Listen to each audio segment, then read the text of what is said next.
Welcome to Digital Hospitality. I am your host, Sean Walchef. This is a Cali BBQ Media production.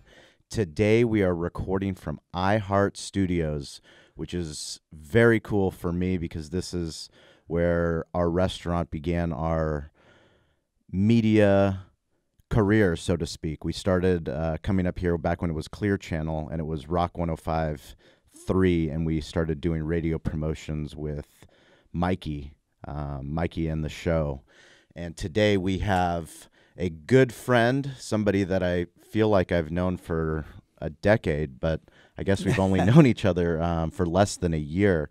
Tommy Sablan, the first radio on-air personality producer that is in the Radio Hall of Fame. First and only.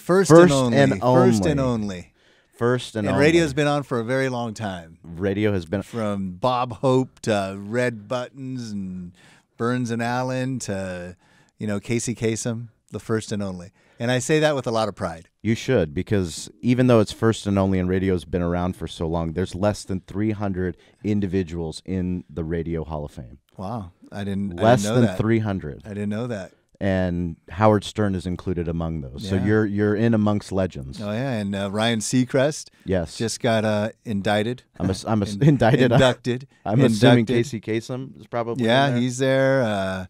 Rick Dees.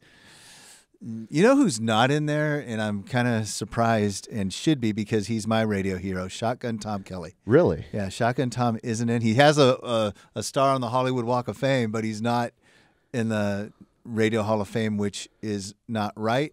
And so every year I nominate him because when you get inducted into the National Radio Hall of Fame, you get a vote. Nice. To see who you want, nominated. And I always write up a little letter about Shotgun Tom Kelly. Well, it's truly an honor for you to be here on the show. Digital Hospitality for us, a barbecue restaurant becoming a media company is something... Which is so cool. Thank you. I'm in a media company and I don't even have this. This is so cool. Well, we have an incredible team, Aaron and Brandon, part of the Blue Vision team, Stover, who's in Portland, our producer, and Kyle, who runs all of our website. But for us to be able to cover events from a business perspective, the way that we've wanted to cover them is something that's exciting, and it's allowed us to meet radio personalities, media personalities, people that also write for the newspaper, people like Jim Trotter who work for NFL Network.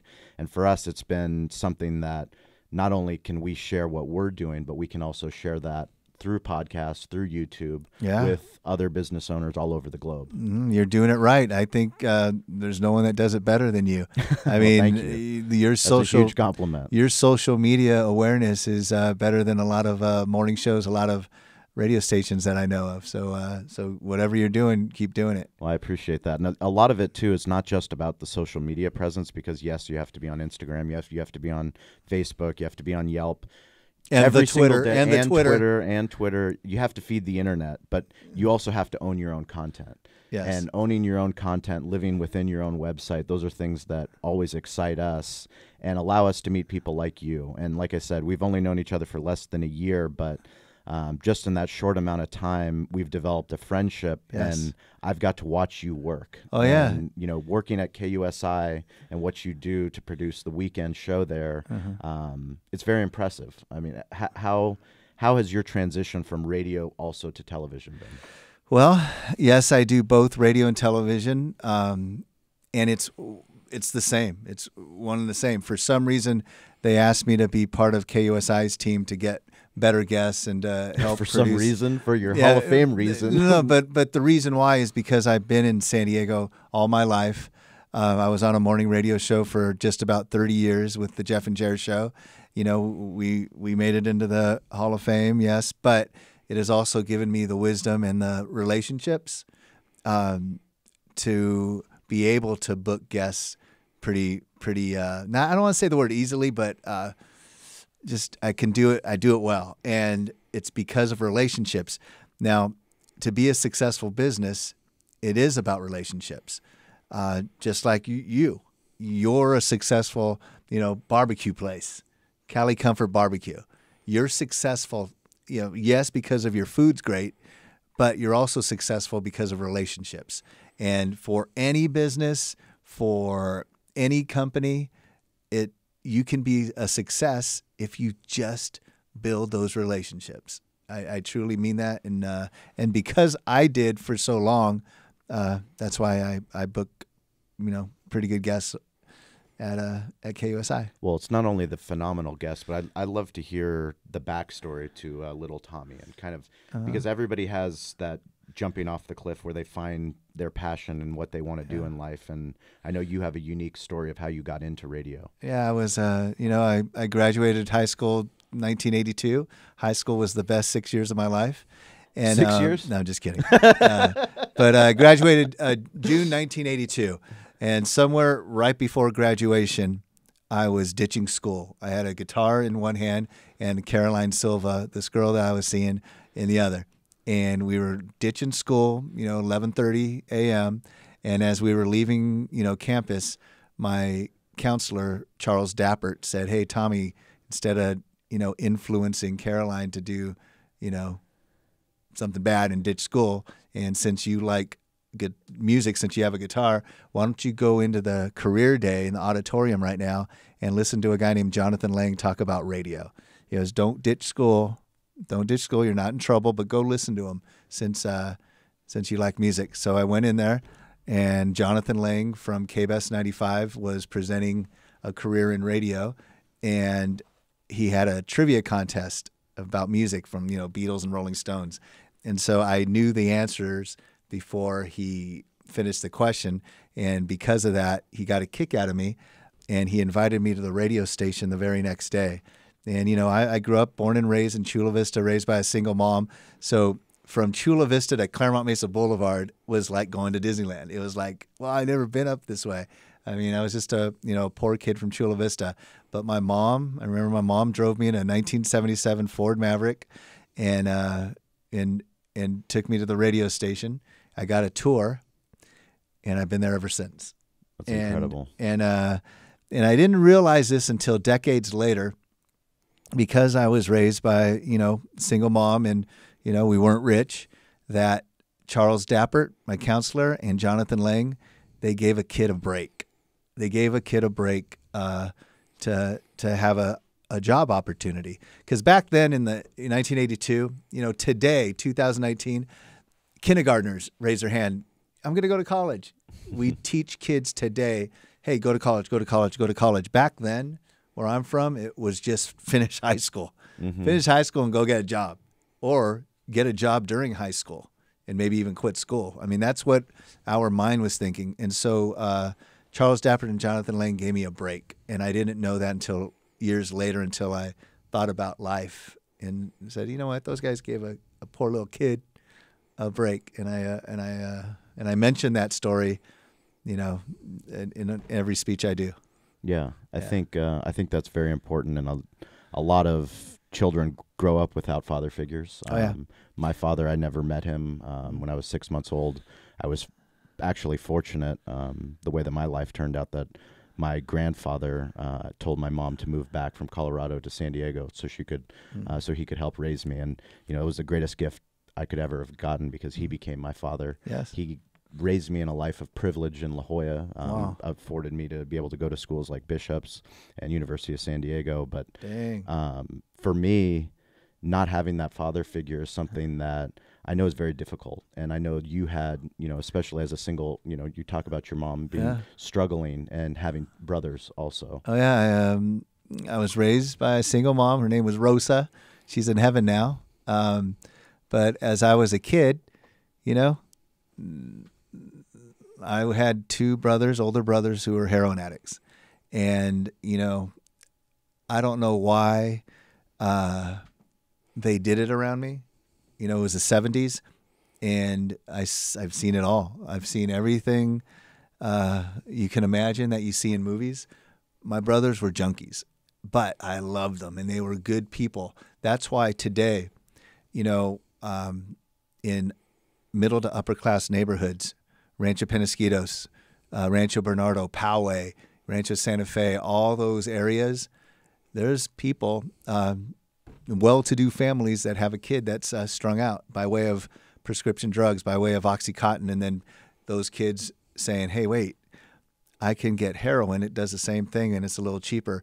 And so all these kids are getting addicted to heroin, and they don't even know what heroin is and does. It gets your soul. When I was a kid growing up, we knew, okay, we can party, we can smoke a joint, we can maybe snort that line of coke, but don't touch heroin. We grew up saying, don't touch heroin. That's bad. That's bad. And if you do, you're going to get your soul taken away. And my brothers got their soul taken away.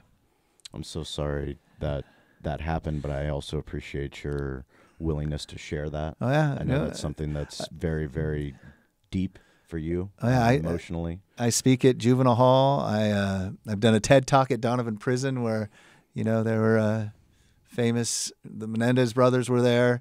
I mean, Sirhan. A couple years ago, I was at Donovan Prison, and I did a TED Talk on this. Mm-hmm. And, it is what it is. I mean, I wish, but my brothers, they were good. And that's the one story I tell. Yes, my brothers were heroin addicts and they got strung out on heroin, but they were good people.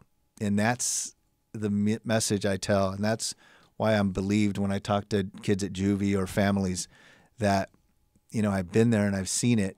And your son that may be in trouble or your daughter that may be strung out on heroin right now, they're still good people. And it's not their fault that addiction from heroin, from that opiate, got to their soul.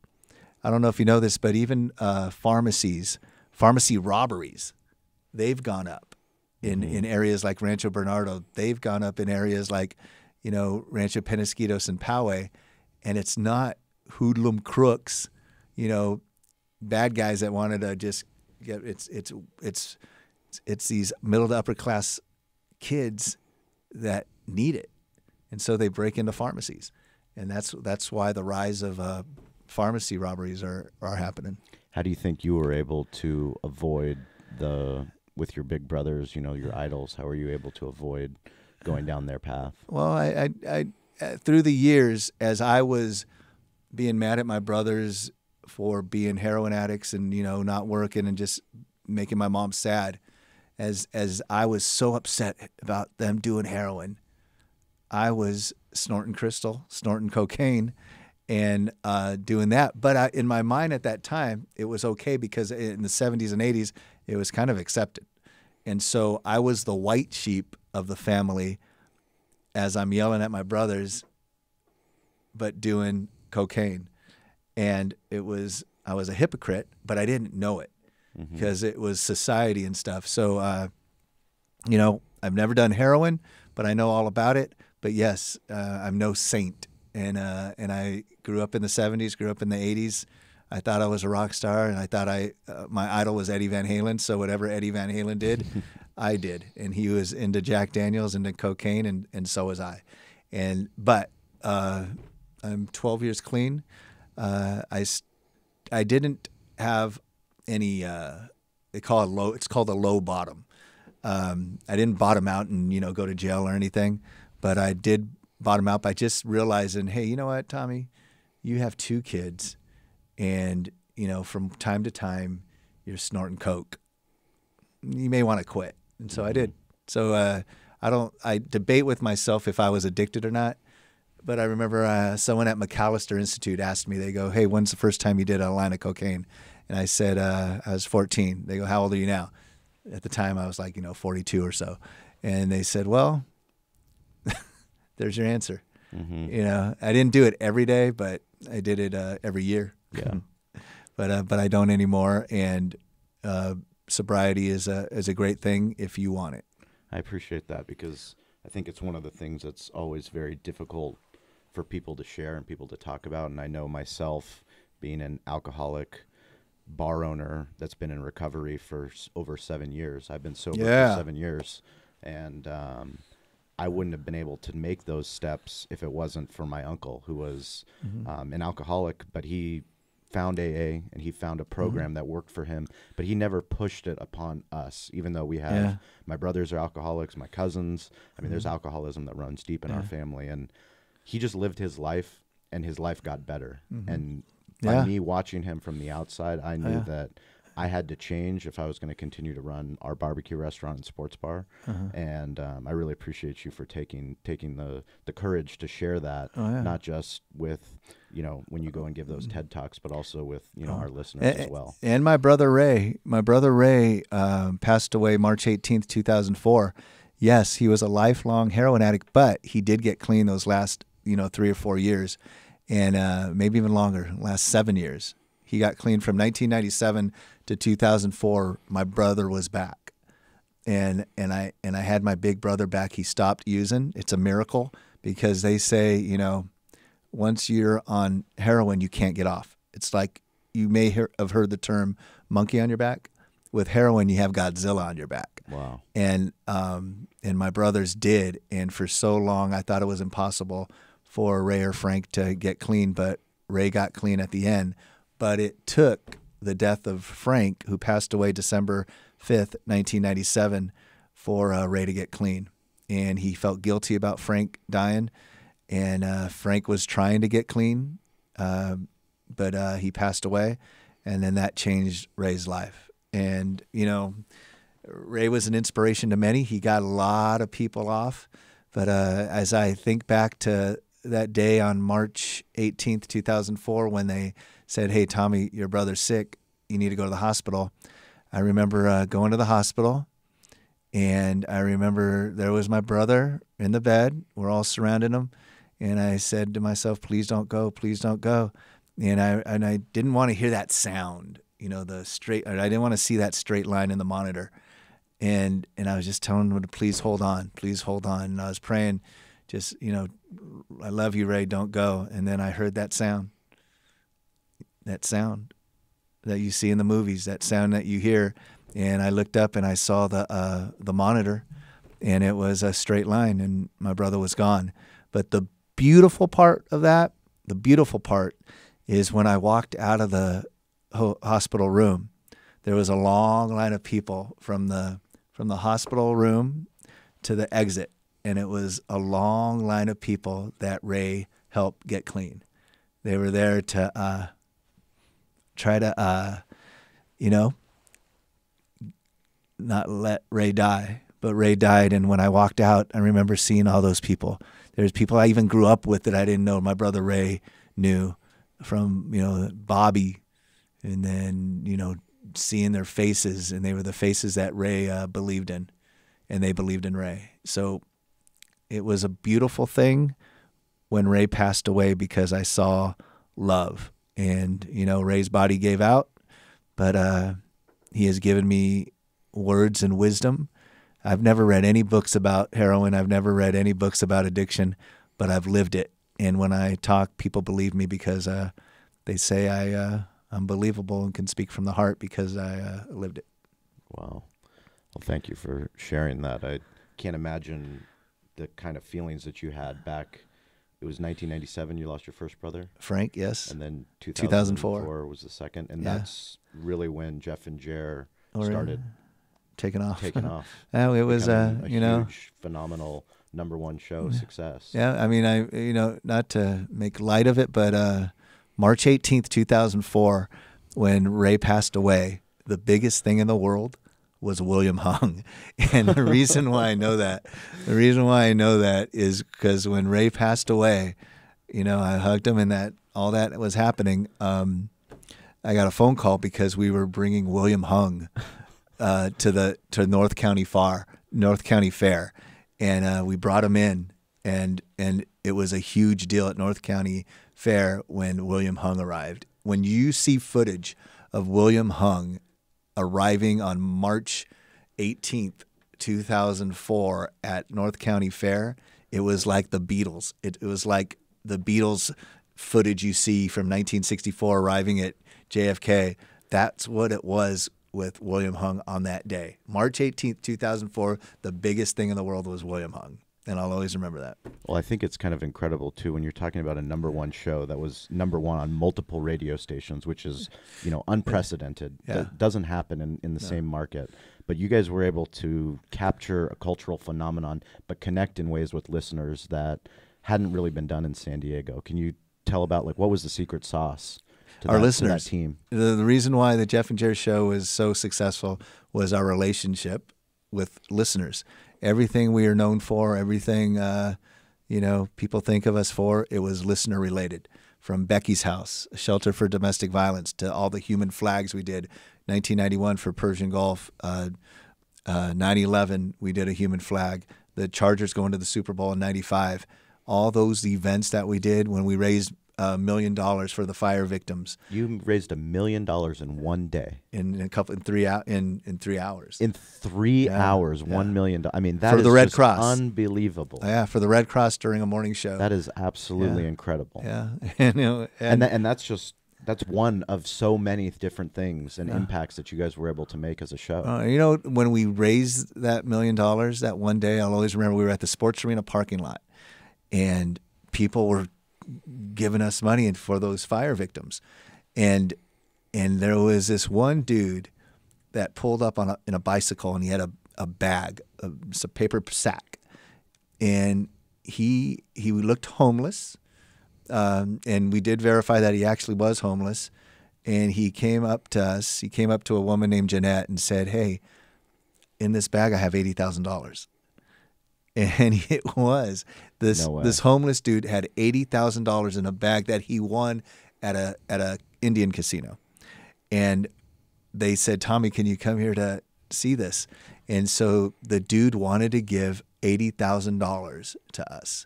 So what we did was we called the casino to verify it, and it was true. And we actually called the police to say, "Hey, should we take this? What do we do? What are the rules here?" Yeah, or what do we do? This homeless guy, they verified that he was of sound mind, and he didn't want the money. Wow. He didn't want a new place. He was happy where he was in life, and so that $80,000 was donated, and I gave $75,000 to the cause. No, just kidding. We gave $80,000 from a homeless dude. Unbelievable. But we verified it and made sure he was of sound mind to do it, and he did it. What was that secret sauce though to the show, to keeping a successful show throughout multiple different stations? I think it's a connection to the listeners and reinventing yourself. The way we started on May 3rd, 1988, it was Jeff and Jer, a woman named Ashley Gardner, Hank Bauer on sports, and I was producing, and I wasn't even talking on the air, and then it morphed into me talking more, and then Ashley and Hank kind of left the show, so it became the core was Jeff and Jer and myself for a while, and then we had Laura Kane, then we added Randy Hogue, and then Emily, and so we just evolved through the years and just kept that connection. But was there a secret sauce? Honestly, I think it was they had a really good producer, and you know what? I got lucky. I got a hold of everyone that was in the news. Everyone from Johnny Carson's last day to Jay Leno's last day to George Burns to Jerry Lewis, Heidi Fleiss.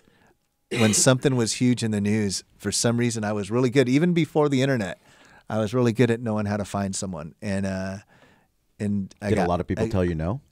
Oh yeah, but no means keep trying.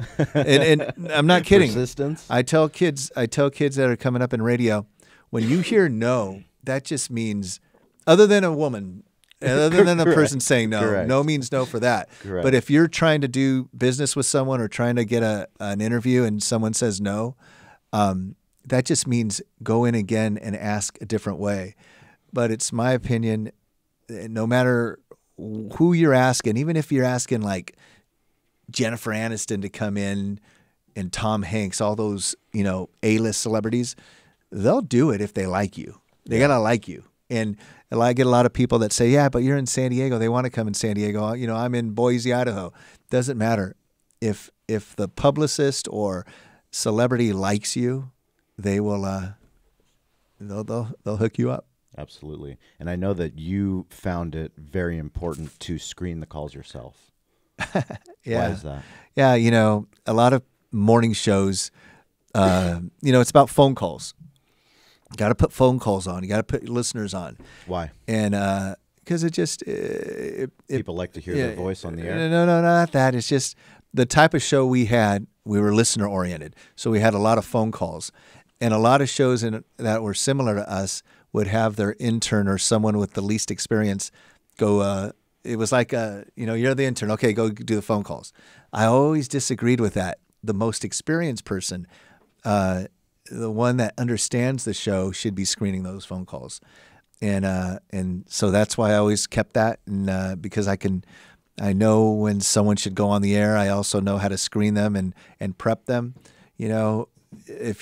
Larry King used to do a show on CNN, and he had the lousiest phone screener or no screener at all, because when Larry King took a phone call, it would be, hello caller, and the caller would be, hello, can you hear me? Can you hear me? Larry, caller, say something. Hi, can you hear me? It happened a lot. Yeah. And it was because I assume Larry King didn't have a good phone screener, because you got to take away the good mornings and you get right to the point. When you're, this is Sean, who's on the phone. The person should, boom, go right into the point instead of saying, hi, Sean, how are you? You don't need to say, hi, Sean, how are you? Correct. Hey, good morning. That's a waste of seconds. So I try to screen a call to get right to the point. So I would love to talk about charity. Okay. Charity's at the heart of who Little Tommy is and who Tommy Sablan is. And was so fortunate that our team here with Cali Barbecue Media, we were invited this year to participate in Breaking and Entering.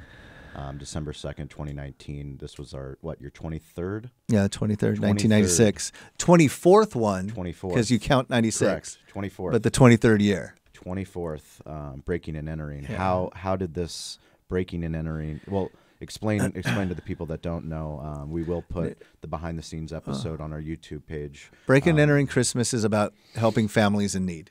It's it. Find a family and help them. But how Breaking and Entering Christmas happened was, it was Christmas in 96, and we get a phone call. I'm screening calls. We get a phone call from a single dad with 2 little girls that said, hey, I just lost my job. I'm not looking for any handouts, but I just need a job interview. I'm really good. I'm a construction worker, and I need a job to give my kids at Christmas. And so he was well loved on the air. And so our listeners called in and said, hey, I got a job for him. How about this place? So he had a list of job interviews to go to that morning. And so when he left, I figured out that he lived nearby. And so when he was out of the house, I went to a nearby Kmart at the time. I got a tree, I got groceries, I got Barbie dolls for the girls, I got bikes for the girls, and a bunch of other stuff. And I truly, at that year, I did break in. How did you get his address? I think maybe as I was preparing him or something, Yeah. I got his address. And but I went in, and I was able to go through the window. At the time, I was able to go through a window, and set up the tree and gave him Christmas. And then when he came back, he actually called me and said, hey, did you guys do this? And I denied it. And that was the premise and the inspiration for the next few years. That's incredible. So how do you sustain an annual event, an annual giving back campaign? Well, I think at first it is truly about helping people. There's always people you need to help, so that alone will survive. And the next thing is, I think it was good radio, and it was real and raw, and I think that mixture has helped us through the years. And what the cool thing is that we just do one on the air, but we help out like 30 or 40 families off the air. But the other cool thing is that there's different morning shows across the country: Dallas, Detroit, Charlotte, North Carolina, Charlottesville, San Luis Obispo. So many other shows around the country are doing Breaking and Entering Christmas. So tell me, so now, I mean, it started with Jeff and Jer, and then now you're with 94.1. You partner with Jesse and Tati. Yeah. But you've also incorporated KUSI. So Yeah. you have the power of radio and the power of television, which is Yeah. phenomenal. Yeah, and social media on top of that. Yeah, and they both embrace it. KUSI has been very good to me with Breaking and Entering Christmas. I work at iHeart. I'm on the radio with Co Lewis on KGB, but for Breaking and Entering Christmas, they said, hey, you know what? Maybe it's a better fit on Star 94.1. And it's worked. We've done it twice there, and I'm happy. I'm happy.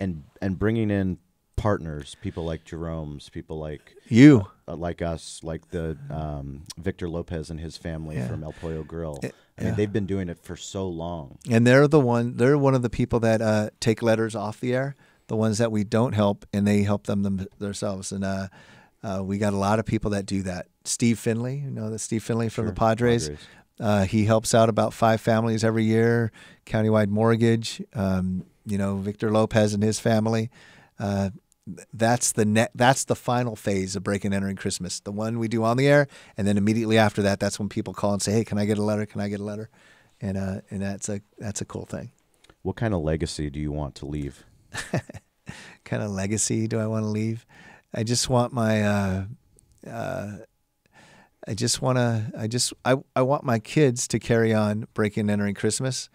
I want my kids and granddaughter to understand the things that I have been involved with and got lucky to be involved with, from Becky's House to Breaking and Entering Christmas to talking to kids, and I think my kids will carry on. And how do you see the media landscape changing, not just in San Diego but globally? Media, radio, and television is bigger than ever. A lot of people always say, "Hey, Tommy, you're still on radio?" I listen to Sirius. Well, Sirius is radio, and radio is bigger than ever. It just looks different. When I was a kid, probably not when you were a kid. I'm way older than you, but when I was way older. But. When I was a kid, radio was what you listened to in their car, and when you woke up, there was a little thing next to your bed, and you would listen there. Then you would go in the living room. There was a stereo. You would listen to the radio there. That's the past. Radio is this now. I mean, radio is what you're doing. Social media, radio, the definition just is just different. The definition of radio is this thing right here. We can listen to any radio station, any podcast right here. We can watch any television. From our smartphone. We can watch any television station. We can make a podcast. We can make a film. We can make a documentary from this thing. So this is just the new look of radio and television and social media. Now, people that are my age that are coming up, that have been around for a while, they just need to realize that. And the people that don't, dinosaur out. And there's a lot of great shows that have dinosaured out. And luckily, I'm not one of them. Well, I mean, I couldn't agree with you more that audio storytelling, not only is it not dead, but it's going to be bigger than it ever will be. Yeah. And like podcast, like this is radio. This is television. What you're doing right now is the now. It's not the future. It's the now. And it's just a wonderful thing. It's about reach, who you're reaching, and how many people you're reaching. Did you have any mentors that helped you along the way, along your path? Of course, Jeff and Jer, Shotgun Tom, Gary Finelli at Frank Motors, Frank Fernaka, who started Frank Motors, just his history and giving back and stuff helped me. And, I have mentors from my first Pop Warner coach when I was 8 years old to a lot of people. I mean, there's a lot of people I look up to. And I think, for me from the outside, seeing somebody that's as connected as you are, back to relationships. I think relationships, we had Ernie Hahn on the podcast, who he's adamant in his belief in relationships. And that's how he was able to pull off the Wonderfront Festival this year, which, we can't wait until next year to see, how that grows. But watching you at the news station, but also specifically, at the Breaking and Entering, to see so many people that continue year after year to want to come back and make an impact. To watch the mother come with her son, her son who wrote this heartbreaking letter that you read on air, here in the iHeart lot, the back lot, you know, with Jesse, and then you brought Tati and KUSI's there covering it. I mean, it's just that's emotional, but it's impactful. I guess you'd say I got lucky, or it's a beautiful thing. It's the spirit of the holidays, and it's the spirit of San Diego. And sometimes I trip out when I look around and see that. You know, the night before we did Breaking and Entering Christmas, I couldn't sleep, and I just remember thinking, God, will anyone show up? And people showed up, and it's so cool because you never know. And so it's a well-oiled machine, and I'm very grateful to everyone, including you, that say yes, that come out when something's needed. And I got a lot of friends that do that, and in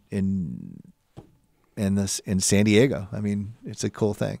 Well, we can't wait for people to check out that YouTube episode specifically for this year's Breaking and Entering. It'll be on our Cali Barbecue Media YouTube page. But Tommy Sablan, Mr. Hall of Fame, Mr. Radio Hall of Fame himself, we are so grateful to have someone like you, that for your leadership that you do in San Diego, for how you connect the dots with radio, with TV, but more importantly, how you impact lives. You know, to watch that mother, I mean, she almost fell down on her knees when one of the sponsors said that they had tickets for Disneyland because her daughter had just asked for that for her birthday, and she couldn't afford that. And not only did they have tickets for Disneyland, but they had cash, and they had, you know, access to a new home and food from Cali Comfort, and food and gifts. So many gifts that they have to sleep on those boxes, which was just such a beautiful thing.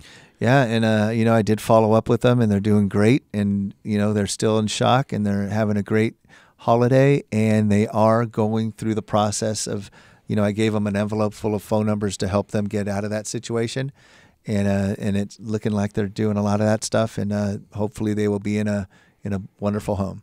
Well, we can't wait to see what you do next, and whatever you need, you know, we're always going to be there for you, and I know so will the rest of San Diego, and anyone else that listens. You guys always have a friend in little Tommy. I know that. Love you guys. Thank you. Woo! All right, my friend.